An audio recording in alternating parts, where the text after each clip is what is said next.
فیصل آباد ضلعی انتظامیہ کے زیر اہتمام انصاف سستی موبائل شاپ پروگرام کا باقاعدہ افتتاح کر دیا گیا۔ ڈپٹی کمشنر محمد علی نے سبزی منڈی غلام محمد آباد میں لوڈر رکوشوں میں موجود پھل و سبزیوں کے معیار اور نرخ ناموں کی موجودگی چیک کر کے انہیں شہر کے مختلف علاقوں میں روانہ کیا۔ ایڈیشنل ڈپٹی کمشنر جنرل خرم پرویز، اسسٹنٹ کمشنر صدر عمر معقول کے علاوہ مارکیٹ کمیٹی کے افسران بھی موجود تھے۔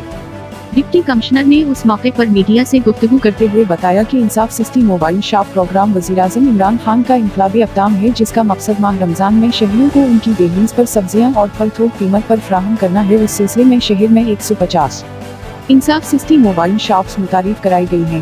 انہوں نے بتایا کہ موبائل شاپس کی رجسٹریشن اور برانڈنگ کی گئی ہے، جنہیں منڈی کے ریٹ پر اشیاء ضروریہ فراہم کی جائیں گی اور عام مارکیٹ کے مقابلے میں سستی موبائل شاپس سے اشیاء ضروریہ ارزاں نرخوں پر دستیاب ہوں گی۔ ڈپٹی کمشنر نے بتایا کہ گاڑیوں کو شہر میں مخصوص جگہوں پر پارک کیا جائے گا۔ ان گاڑیوں کی جیو ٹیگنگ کی جائے گی اور پرائس مجسٹریٹس ان گاڑیوں کو چیک کریں گے۔ انہوں نے بتایا کہ ضلع میں 19 رمضان بازار لگائے جا رہے ہیں، جبکہ شہر کے 40 بڑے میگا مارٹس کے باہر بھی انصاف سستی شاپس قائم کی جا رہی ہیں، جہاں پھل و سبزیاں اور تھوک کی اشیاء رعایتی نرخوں پر فروخت ہوں گی۔ انہوں نے کہا کہ ماہ صیام میں صارفین کو معیاری اشیاء عام مارکیٹ سے کم قیمت پر فروخت کرنے کے عمل کی مکمل نگرانی کی جائے گی۔